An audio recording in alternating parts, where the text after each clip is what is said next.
so great to be spending this time with you today on a Wednesday this week. I apologize, could not be with you yesterday. Like many of us, I took a day off on the holiday Monday and spent some time relaxing, mostly, not any big plans or anything, but more just considering the sacrifices of our men and women who paid the ultimate price for our freedoms. And I hope that you took some time to do that as well. I have had family members who have served in the military. Thankfully, I have not lost anyone that I am aware of in the line of duty. But I am always been admiring of those who spend time in the service of our country. And so that's what I was doing, but it backed my whole week up. So here I am on a Wednesday instead of on a Tuesday, and I apologize for that. I wanted to share with you today,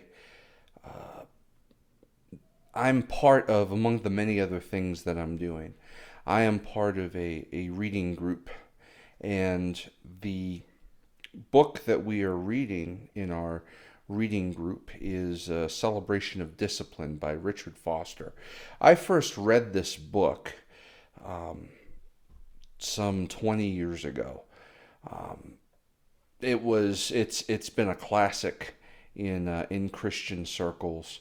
I read it when I was a seminary student or a college student, somewhere in there. I'm getting to that age where it's hard for me to remember exactly, but I did read the book before, and I'm reading it again, and I'm enjoying it.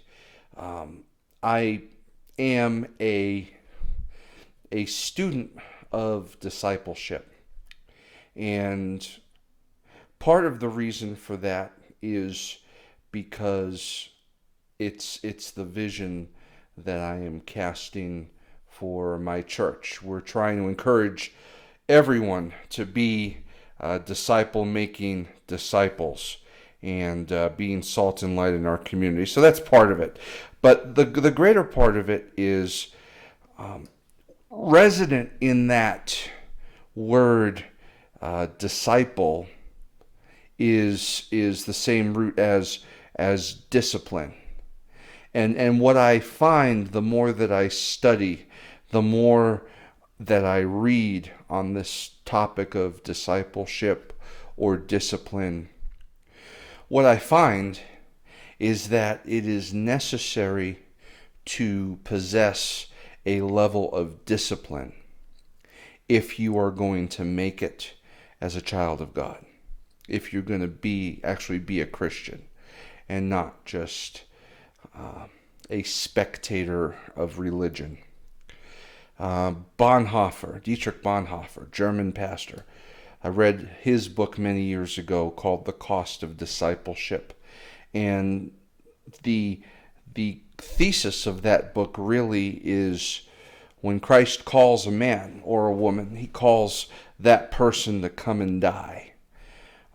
It is a surrender to live as a Christian. It is a sacrifice to live as a Christian. You are essentially laying down your own dreams, your own passions, a lot of the things maybe that you would normally be pursuing. You just let those things go in order to embrace the life that Jesus Christ has for you.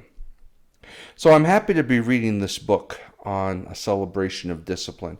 Frankly, in my life, where I have faltered, when I have faltered, can really be traced back to a lack of discipline. And what I'm trying to do, and having gone back to school and all of that, is to kind of discipline the mind, train the mind.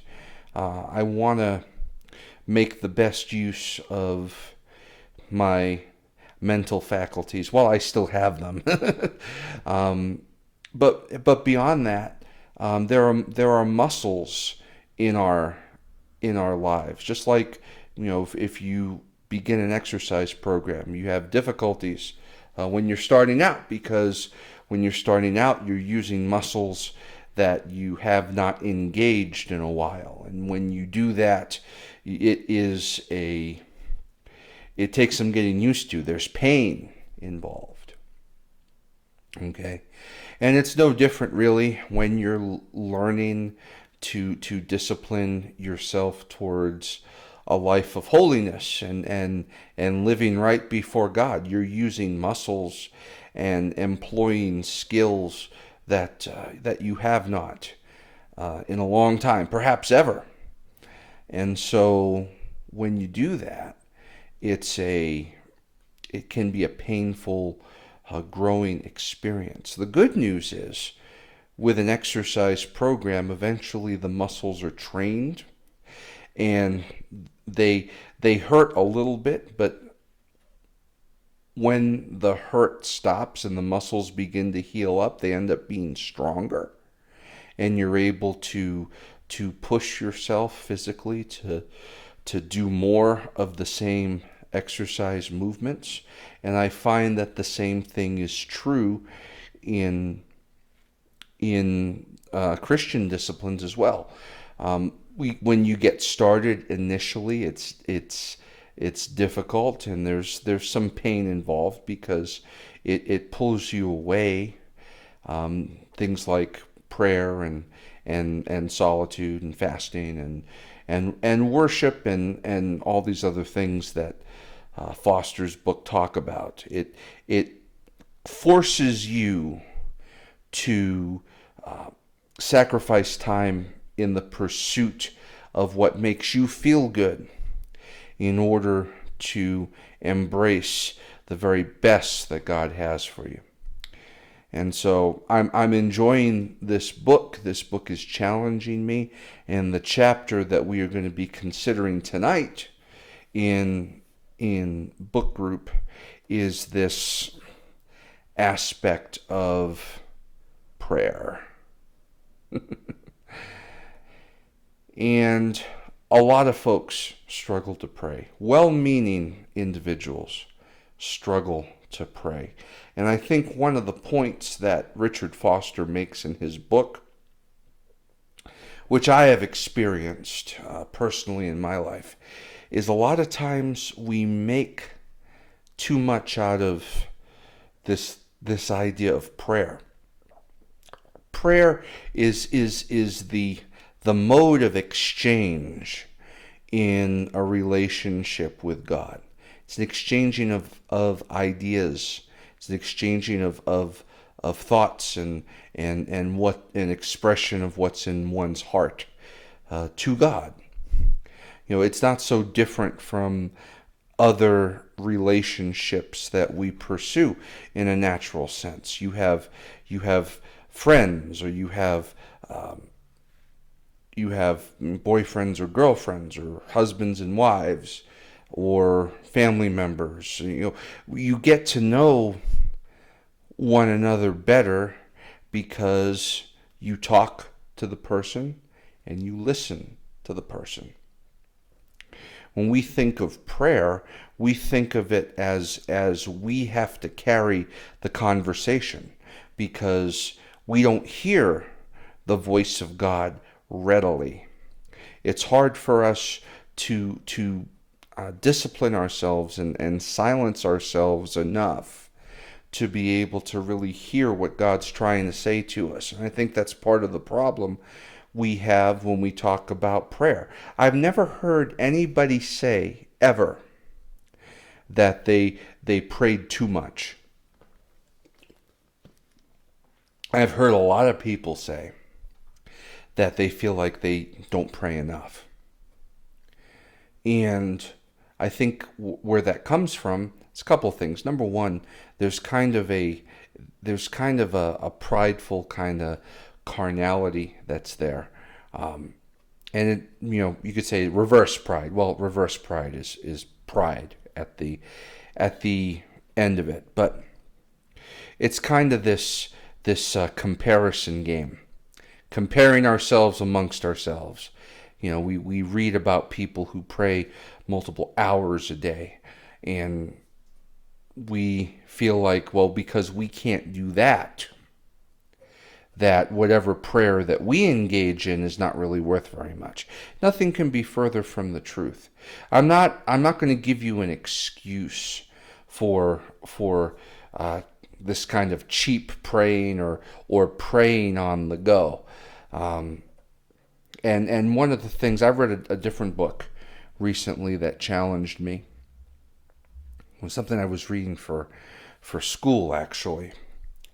It talks about how sometimes Christians can get into a rut of praying the please God prayers. Like just quick prayers that are motivated not really by the desire for relationship, but more for this kind of urgent request. And I read that, and it convicted me, because a lot of times, if I'm not careful, my prayer life can deconstruct into just praying, God help me with this, God help me with that, God help me, whatever. And it's kind of a rut. And it's not that God doesn't want to help us. It's that the greater thing that God desires is to actually have relationship with us, not simply to be the cosmic errand boy in the sky, but to have a real personal relationship, as personal as any human relationship that you want to compare it to. And so time spent in prayer, a lot of times, as with any other relationship, your relationship with God kind of has a feeling out. I'll give you an example. I have a very good friend of mine who, when we first met, and we've probably known each other, I would guess, the better part of a decade or more now.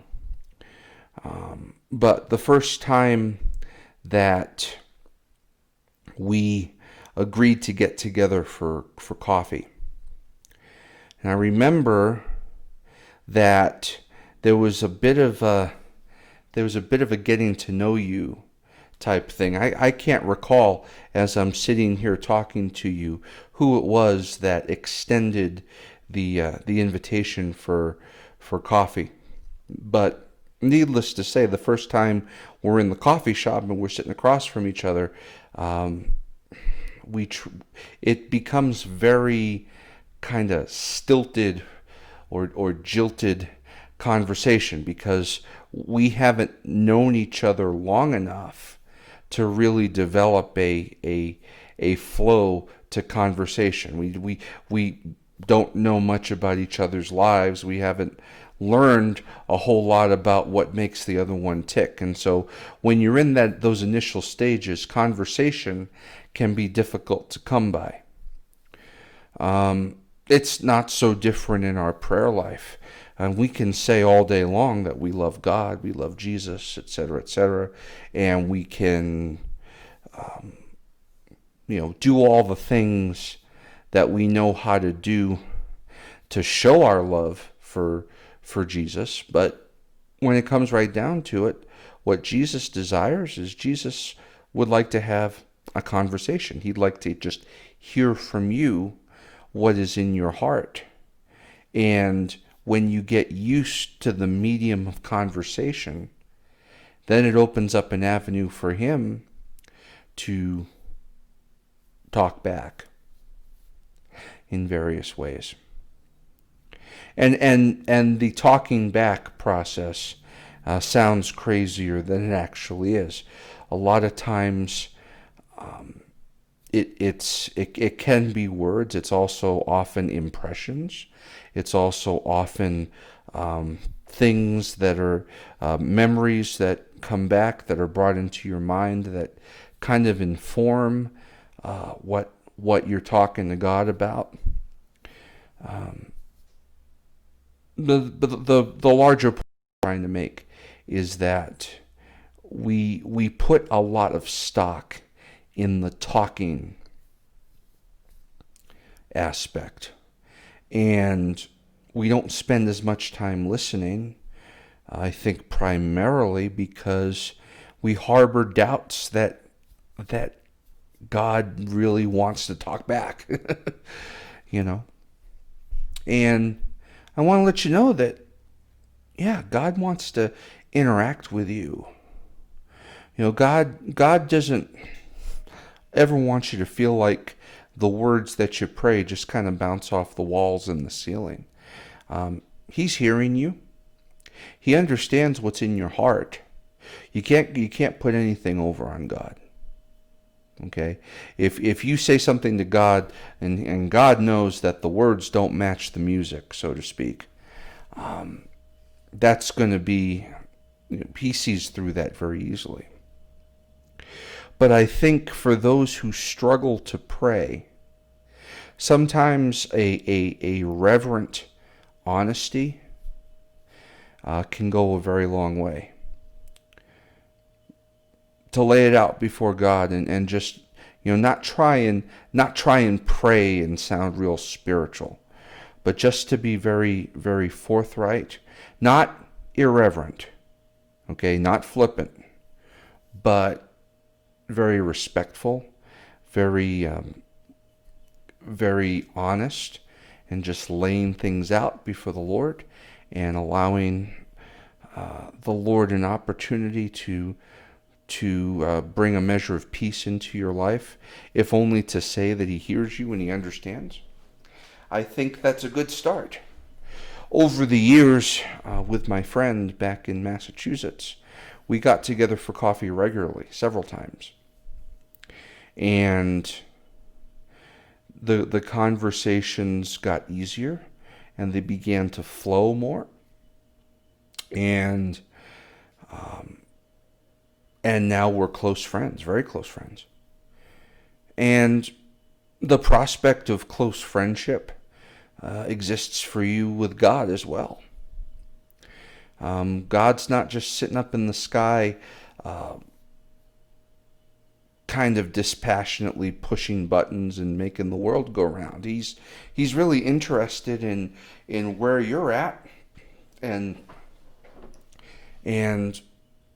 he's interested in sharing what his will is for your life. So if I can help you, if I can help make an introduction between you and God, I'd love to be able to do that. Like I always say, contact me, let me know what's going on, and we can talk and I can introduce you. When the introduction is made, sometimes the conversation goes a lot easier, right? A lot of folks would pray and reach out to God, but they don't really know how. And I think that what this crisis has taught us is that it's good to have that relationship with God in place before the difficult times happen. You know what I mean? So if I can help you with that, I would love to help you with that.